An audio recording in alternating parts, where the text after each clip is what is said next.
How to link a bank account to your Credit Karma account just on your PC or on your mobile phone.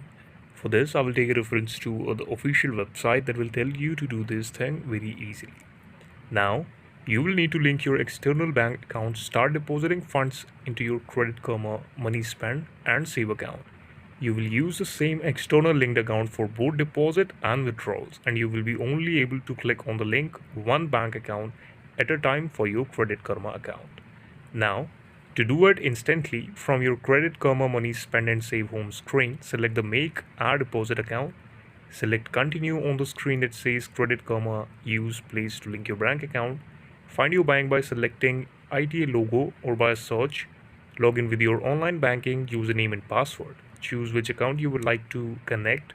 So now once your external account is linked to Credit Karma, the money spend and save accounts, you can start making deposit. So this is all about how you can do it. Thank you so much for watching this video. Please subscribe to the channel for watching such updates like that.